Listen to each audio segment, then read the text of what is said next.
we didn't want to attend the last hearing because this is what we were expecting now. We didn't want to be bullied. No, we're not bullying you, sir. I think that you're trying to make people admit something that they will not admit. An executive privilege of valid excuse not to answer any question. President Duterte is already at the head. We are asking kung sino nagpadala doon sa kanya. Sino na trying to understand every step of... As I said earlier, everything was cleared with the DOJ. We are not bullying you, sir. We want the truth.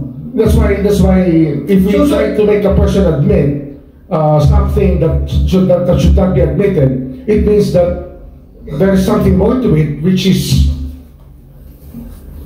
clearance given by the DOJ was probably the most important part of it. To serve the warrant of arrest and to surrender the person under the law. I'm sorry, Secretary Remulla. I recall that General Torre, nagbigay siya ng interview na sinabi niya, bigyan lang ako ng eroplano. Ako nang bahala dyan. Tama po ba? Yung nabasa ko, na sinabi niyo, ako nang bahala, basta bigyan ako ng eroplano. Nabasa po namin sa media, fake news po ba yun o hindi? Kasi kailangan niyo po talaga siyang ilipad sa dahil. Please panoorin ninyo, nandyan, arrest him, bring him to the Hague, yun lang. Pakita lang. So paano nyo ba sa inyo ni PNP Chief Marbil na, how did he say that to you? Na no matter what, we need to fly the former president to the Hague and we need to implement the ICC arrest warrant. Arrest him and bring him to the Hague. Simple as arrest him and bring him to the Hague. Sagot ko lang, sabi ko plano. O di ayos. And then the rest, you planned everything. Matagal na yan eh. Ang plano na yan, matagal na yan. Hindi yan spur of the moment eh. Matagal na yan. And nagkataon lang na talagang yun, the opportunity arose. So Secretary Remulla, nagpa-interview na si General Torre. We're not bullying him. He voluntarily gave this interview. And like many of our countrymen, napanood namin. Sinabi niya na siya talaga. Paano ba yun? Sino nag-utos sa kanya? Ano nga yan, ma'am? Sabi ko nga, clear namin lahat yan. Kasi they were asking me the legality. Even if I was abroad, my advice was being sought. And I gave them the advice. That, number one, serve the warrant of arrest. And number two, surrender him to the Hague. That's what the law provides. So, sir, you're the one giving the orders? Well, in some ways, because I gave them the legal basis for all the actions that happened. So you're the one giving the orders? If I have to be the one, then if I am the one that is referred to, I will admit it. Because I gave the clearances to number one, serve the warrant of arrest as I saw it, as I did fit, and number two, to fly him to the Hague to be surrendered under Section 17 of Republic Act 1951. And that is, I caused this through my brother. Yes, as the Secretary of the Interior and Local Government. Sir, giving orders is different from giving clearance. Klaruin natin ito. Ang tinatanong ko is, sinong nag-utos? Because PNP is a uniform organization. Hindi yan gagalaw kung wala mag-uutos. Ang tinatanong namin ng komite, sino nag-uutos? Ikaw sabi mo, you're the one giving the clearance. Ngayon, ina-admit mo na parang sinasabi mo na kung gano'n na lang, ako na nagbibigay ng orders. So, nalalabuan ako nun. Kasi sabi mo, nag-clearance, nagbibigay ka ng clearance kanila. It's a crisis management time. Kailangan maklear lahat. Dapat malinaw mag-isip yung mga taong kasama sa usapan. Sabihan mo na ahead of time. Naklear na lahat yan. Tinatanong nila sa akin kung ano nga. Ang sinabi ko talaga dyan. Number one, you can serve the warrant. And number two, Hague. Surrender him to the Hague, under the law. So that is what the law provides. So ang ibig sabihin, nalaman na ninyo na may warrant bago pa umabot yung March 11, 3 a.m. na sinasabi. Hindi po. Nalaman ko po na merong problema nung March 9, ako po yung nasa airport at sinasabi sa akin, mukhang may mga chismis na merong warrant. So balik tayo sa... Pero chismis mo yun, kung alam ko kung totoo yun, hindi na pa ako lumipad. I would have stayed here. Pero I had to fly because I had a commitment So nautusan ninyo with ng March the 9. UNODC. So nautusan ninyo ng March 9 si PNP Chief. Hindi ho, nung dumating po yung warrant, yung diffusion order, pinadala po sa akin yan. Siyempre, ang technology naman, nasabihan na po ako, kahit iba yung oras.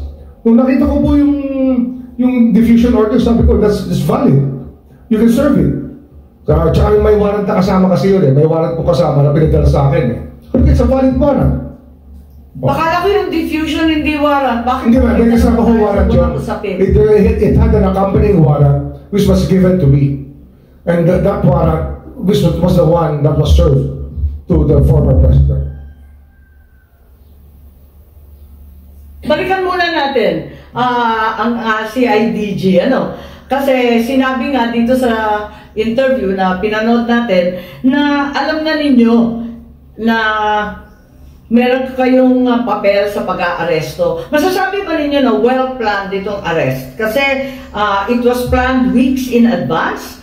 May nakita tayo dito na naabutan na ninyo, matagal ng plano yan.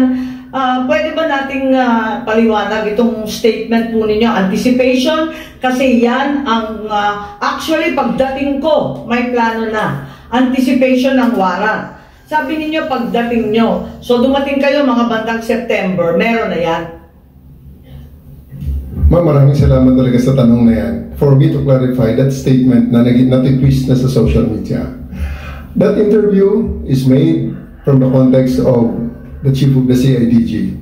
Isang part lamang ng PNP, maliit lang akong parte ng PNP, na may sariling mandato. Kaya tumatakbo sa akin, ma'am, yung crisis, palaging tumatakbo dyan, bilang operations officer, bilang commander, yung 4 P's of contingency planning: predict, prevent, prepare, perform. Palaging may plano. Dahil nagbabasa ako ng dyaryo, ito may possibility na lalabas ng mga to. So, naghahanda ako na pag inutusan ako ng Chief PNP, hindi ako magsimula sa zero. So, it's not about anything, about sinister or anything, but it's just part of my job to plan for it. So, ano ang mga dapat pag may lumabas may mga wanted person, i-anticipate natin lalabas ang warrant. So hindi pa dumarating yung diffusion notice no March 11, may plano ka na? Hindi ko po dinidinayan, ma'am. Part ng aking trabaho ang mag-prepare ng contingencies. Tama, hindi naman kita binibitaw. Po yan, ma'am. Meron kang interview, sinabi nga na January 2025, nagkumpuni ka na ng secret 80-page plan na ang tawag Operation Pursuit ng New York Times. Ang pagkaintindi natin, Plan Tugis. Tama ba yun? Wala po ako sinabing ganyan, ma'am.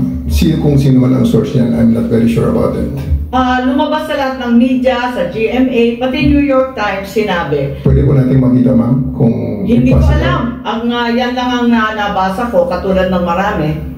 Operation Pursuit, tapos translate Plan Tugis. Okay, may pangalan ba ako na naging source, ma'am, kung pwede ko makita? Kasi until this point, gusto ko rin po, ma'am, maraming salamat sa pag-clarify nito. Gusto ko sana makita, ma'am, yung pangalan ko talaga. Ang PNP, ang nagplano na ng isang Plan Tugis. I'm just one of the... Napakahaba. Ayun na, ma'am, I'm just one of the 220... Unfortunately, I'm just one of the 220,000 policemen of the PNP right now. Kung sino source nila, gusto ko sana makita mo na ang pangalan mo talaga is nandyan, na sinabi ko yan. Kasi na-attribute sa akin yan, ma'am, eh. Kaya I'm really thankful at this opportunity to clear that... Yes, Senator Bato. How about the Chief PNP? Hindi kayo source yan? Yeah, sabi kasi si PNP Chief Marbil, inutusan si General Torre na ilalagay si Presidente Duterte under police custody as soon as the ICC issues the arrest warrant. Wala po kaming ganyan at hindi ko po nakita yung Plan Tugis na sinasabi niyo ngayon. So, ibig sabihin yung New York Times, lahat ng local media, sinungaling. Okay lang, sabihin lang natin alin yung totoo, alin yung hindi, para maliwanagan kami. Madam Chair, mas naniniwala ako sa kanila pag sinabi nila yan kaysa dyan sa mga lumalabas na balita. Kapag sinabi nila na hindi sila source, naniniwala ako. Okay, paniwalaan natin. Tama naman, dapat paniwalaan ng kapulisan. Meron ba kayong memorandum, document, outline tungkol dito sa aresto? ng March 10 or March 11, bago pa dumating yung warrant, meron na ba kayong plano? Kasi sabi nga ninyo, General Torre, lagi kayo naghahanda for any eventuality. Crisis management nga naman. For the specific, yung March 11, ma'am, wala talagang pre-planned na sinasabing itong specific. Kaya on the fly ngayon, ma'am, na ginawa, ma'am. So, everything that was done there, based on the contingencies, meron tayong mga may situation analysis, may... Pero sinabi rin ninyo, matagal ng plano yan. Yes, ma'am. Naabutan ko na yan. Pagdating ko, meron na yan. Anticipation na kami. Actually, ma'am, yung ang pinaka-mother of plan yan, ma'am, baka kasi yung pursuit na yan, hindi tugi sa pinagsimulan, baka manhunt. Kaya pursuit, baka manhunt yung manhunt Charlie natin, na mayroong ganyan ang PNP. Hindi The counting of wanted persons. Hindi po, General Torre, kasi may PNP memos for deployment. Pinirmahan ni Chief PNP Marbil, March 10 pa lang. Wala pang arrest warrant, magde-deploy na tayo ng kapulisan sa NCR at pati na rin sa Davao. Diba? May memo tayo, pinakita natin nung first hearing. Yes, Chief Marbil, please. Ma'am, that's a regular deployment po yung pinapadala po natin. Yun po yung ano natin. Bakit kayo nagde-deploy? Wala pang warrant?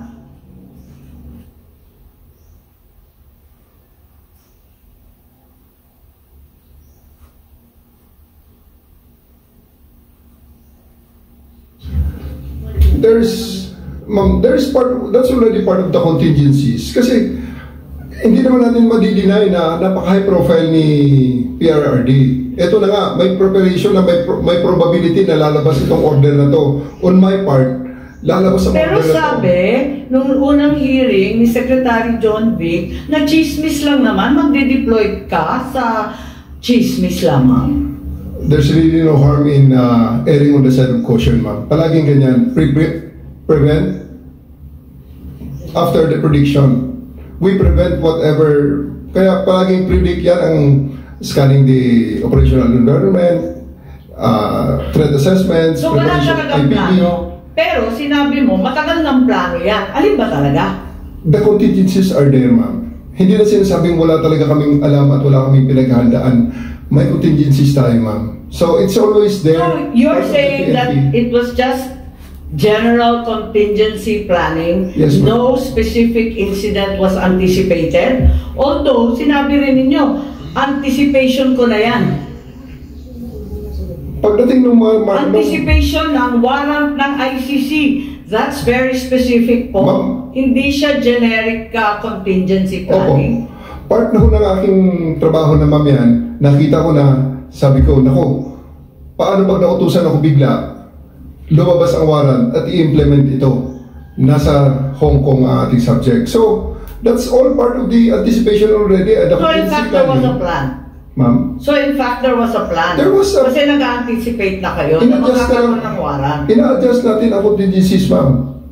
Ina-adjust ko ang contingencies so that pagdating ng specific na order kayo sa akin... Kayo naman nagplano mag-isa sa buong PNP?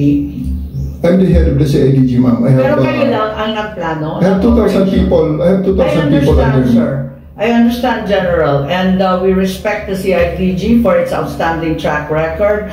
Kaya lang, tinatanong ko lang, kasi sinabi ninyo na iba-ibang grupo ang nagkumpune ng task force o kung ano man ang tawag doon, na iba-ibang bahagi ng PNP, hindi lang naman CIDG kasi ayaw ninyo tawagin na CIDG operation. Sino-sino pa ang kasama sa planning dito sa anticipation ng ICC warrant? Thank you very much for the praises to the CIDG, ma'am, first and foremost. Ako rin, ma'am, ang naglabas ng mga